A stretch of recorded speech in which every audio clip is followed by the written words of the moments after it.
بسم الله الرحمن الرحيم الحمد لله رب العالمين والصلاة والسلام على سيدنا ومولانا محمد وعلى آل سيدنا ومولانا محمد وبارك وسلم. اللهم ربنا أرنا الحق حقا وارزقنا اتباعه وأرنا الباطل باطلا وارزقنا اجتنابه. اللهم أرنا حقائق الأشياء كما هي. ربنا زدنا علما وعملا وإخلاصا يا رب العالمين. اللهم انصر أولياءك في مشارق الأرض ومغاربها. اللهم انصرهم على عدوك وعدوهم إنك على كل شيء قدير. اللهم فرج عنا وعن إخواننا في مشارق الأرض ومغاربها.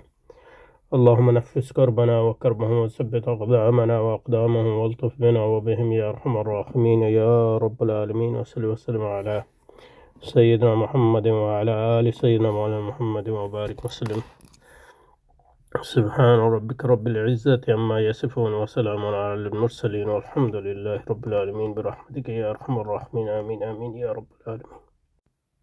So, continuing our reading of Reconstruction of Religious Thought in Islam, we had stopped somewhere here. So he was talking about how my perception of things that confront me is superficial and external, but my perception of my own self is internal, intimate, and profound.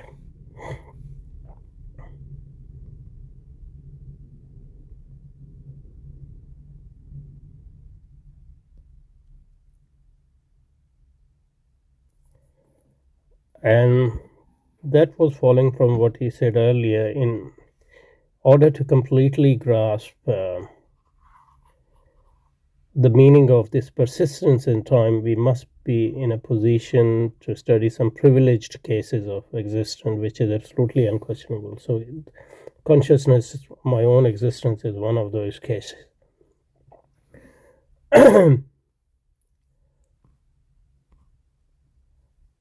So in contrast to Descartes, for example, he is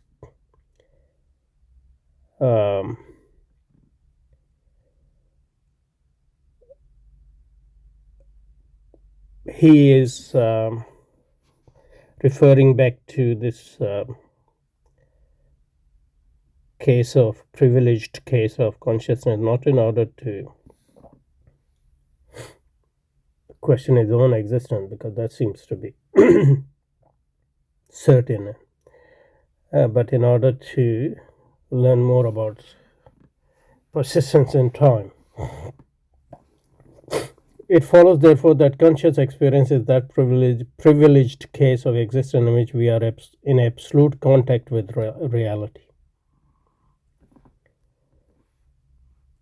Our own reality. And an analysis of this privileged case is likely to throw a flood of light on the ultimate meaning of existence.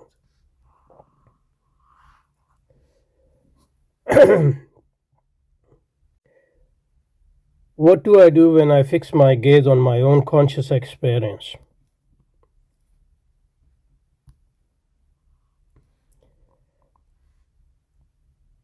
Now, he's not very precise, because he's talking about conscious experience, obviously. So, conscious experience, that privileged case of existence in which we are in absolute contact with reality. So it's our inner self, but he's not just talking about self, but conscious experience, the experience of the self. So experience of the self can be about the external reality, and it can be about internal reality, I guess, as long as it is conscious experience as a privileged case of existence. Let's see. What do I find when I fix my gaze on my own conscious experience? And in the words of Bergson, and this apparently is a quote from a passage he's quoting from Creative Evolution. I pass from state to state. I am warm or cold. I'm merry or sad. So this is, I work or I do nothing. I look at what is around me, or I think of something else. Sensations, feelings, volitions, ideas, such are the changes into which my existence is divided.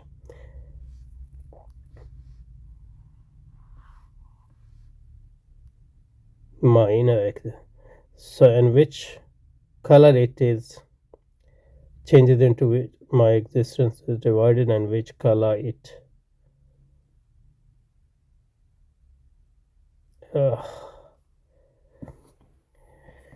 I work or I do nothing. Sensations, feeling, volition, ideas, such are the changes into which my existence is divided, and which color it in turns. I change then without ceasing.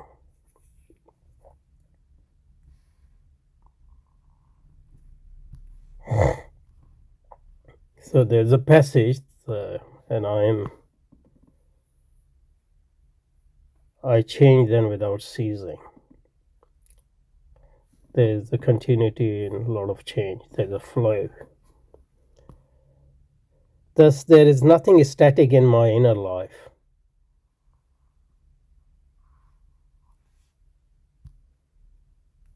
That depends on your hal, what we call hal.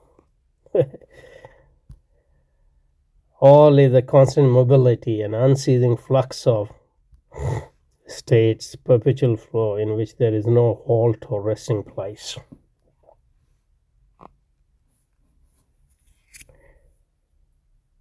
On the analogy of our inner experience, then, conscious experience means life in time. Conscious experience means life in time. And time here is closely connected to change. So that's why if there's no change, then there's no time, I guess. Then conscious existence means life in time. A keener insight into the nature of conscious experience, however, reveals that the self in its inner life moves from center outwards. So self is the center. So at least it has, so to speak, two sides which may be described as appreciative and efficient. So that's theoretical and practical.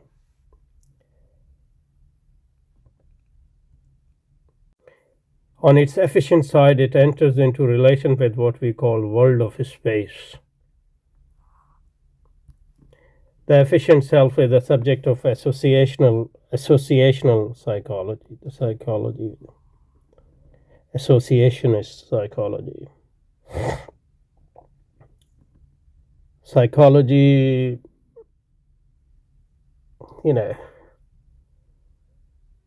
on which utilitarian philosophers built. You will find in James, not William James, James, the father of John Stuart Mill, James Mill, and John Stuart Mill. And obviously, that sort of psychology is very important for British empiricism as well. The efficient self is the subject of associationist psychology. Associationist psychology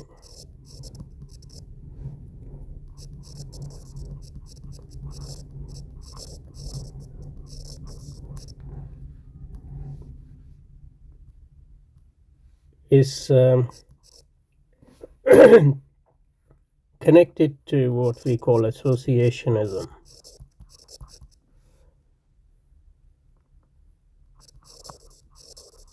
Basically,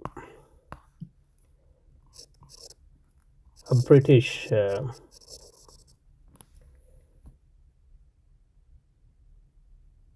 empiricists use this sort of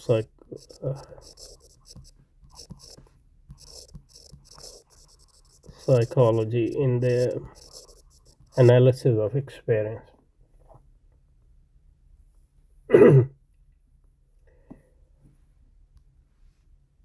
And it's closely related to behaviorism as well.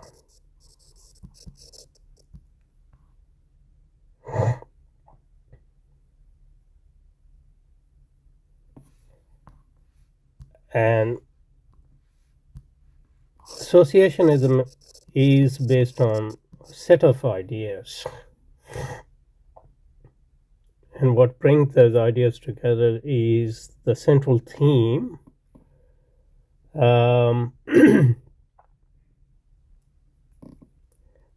that are subjects or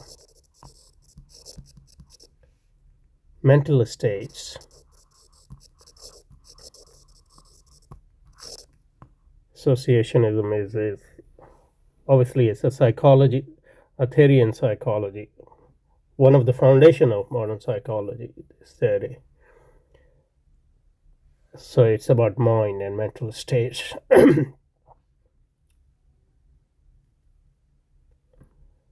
So different mental states are associated with each other because of its causal history.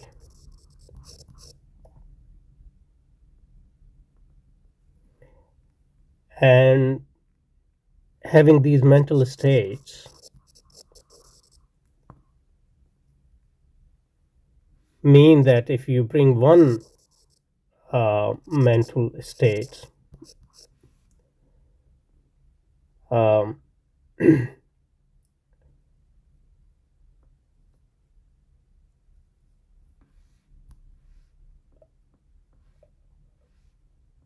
so if you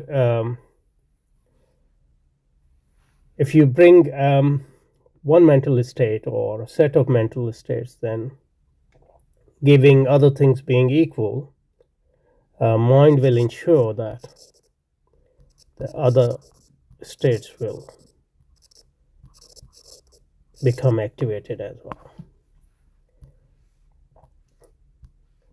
So the idea is basically the mental states are connected through a causal history in such a way that one set of mental states, if you bring them four, then mind will make sure that it will bring in other mental states which are associated with those particular mental states or our mental state. Okay.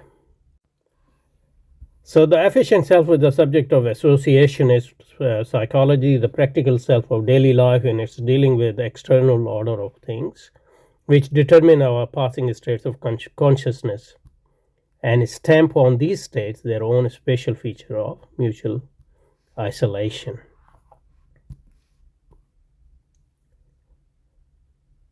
It looks like for him a special stamp on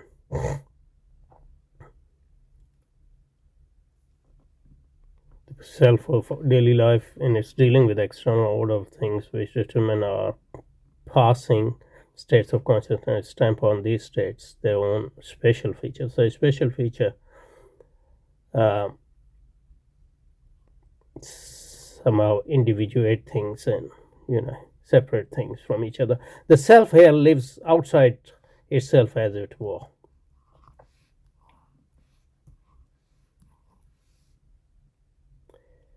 While retaining its unity as a totality, discloses itself as nothing more than a series of specific and consequently numerable states when it's dealing with the outer self. The outer world. The time in which the efficient self lives is, therefore, the time of which we predicate long and short. That's a practical time. It is hardly distinguishable from space, because space can be long and short as well. So this is a specialized version of time. We can conceive it only as a straight line composed of spatial points which are external to one another, like so many stages in a journey. But time thus regarded is not true time. Why? Why is not true time? According to Bergson, okay. Existence in a specialized time. That's a typo, I think.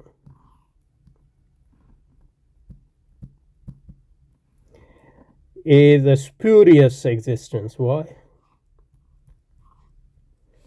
Pourquoi? A deeper analysis of conscious experience reveals to us that I have what I have called the appreciative side of the self. With our with our absorption in the external order of things, necessitated by with absorption in the external order of things necessitated by our present situation, it is extremely difficult to catch a glimpse of the appreciative self. In our constant pursuit after external things, we weave a kind of veil around the appreciative self, which thus becomes completely alien to us. So what he's saying is when we are absorbed in the external things, I mean, we can be absorbed in internal things too in the same way. Then we forget ourselves. It is only in the moments of profound meditation, when the efficient self is in abeyance, that we sink into our deeper self and reach the inner center of experience. But he's describing deep and centered. That's very special as well. Special. In the life process of deeper ego, now he comes self or ego. Ego just means, I. The states of conscious melt into in the life process of deeper self. The unity of the appreciative ego is like the unity of germ in which the experience of its individual ancestors exists, not as a plurality, but as a unity in which every experience permeates the whole. So it's more porous, more continuous. There's no numerical distinctness of states in the totality of ego. Okay. So that somehow proves that the inner experience is not like a special experience. The multiplicity of those elements is unlike that of efficient self, wholly qualitative. So there is a multiplicity, but that is a qualitative multiplicity, which is a Bergsonian concept. We talked about it in another video. Okay, let's stop here and we'll go from here, inshallah. Subhanakallah wa bihamdika nashhadu an la ilaha illa anta nastaghfiruka wa natubu ilayk. Wa sallallahu wa sallam ala sayyidina Muhammad wa ala ali sayyidina Muhammad wa barik wa sallam. Subhana rabbika rabbil izzati amma yasifun wa salamun ala al-mursalin walhamdulillahi rabbil alamin. Bi rahmatika ya arhamar rahimin. Amin amin ya rabbal alamin.